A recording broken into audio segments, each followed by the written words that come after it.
Please give it up for Professor Panos.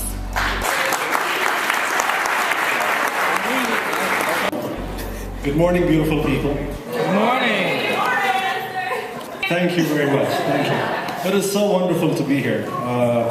I've been looking forward to this event since it was advertised a while back.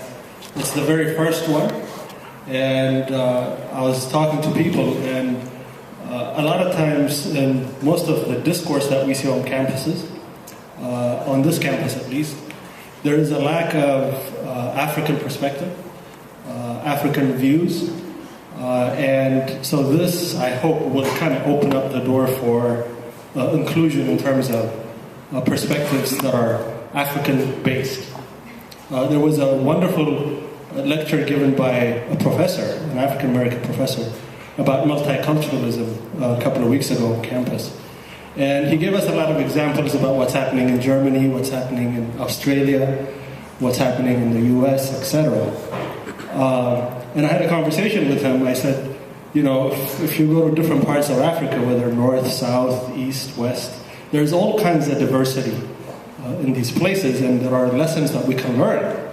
At least include those in the discourse.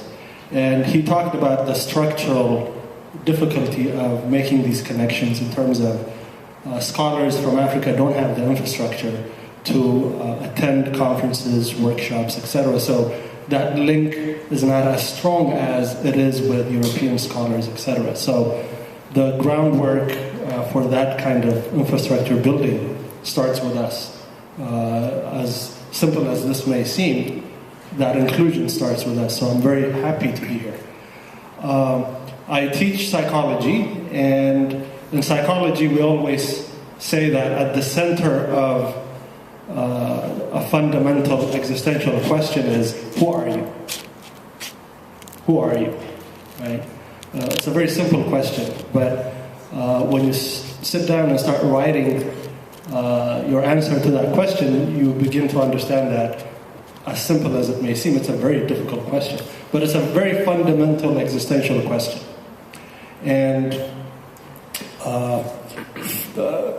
Descartes was a philosopher who once said, "I think, therefore I am."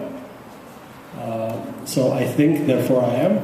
There's a different perspective on that question that comes from the African continent, whether it's Zarayakob in East Africa, whether it's the concept of Ubuntu in South Africa, whether it's what Mbiti has talked about in terms of I have relationships, therefore I am, from the western part of our continent. The self is defined in relationships, in terms of relationships with others, in terms of relationship with God, in terms of relationship with history, in terms of relationship with people. So the self is only exists in the context of others, right? So that's a fundamentally different concept of the self.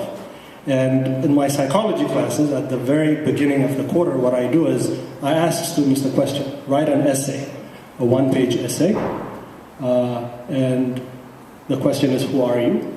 And people raise their hand and say, you mean like where I live, or what I do, or I say, whatever the question means to you, just answer it. So they get puzzled, but when they sit down and write it, they go through the process. And it becomes transformational for some.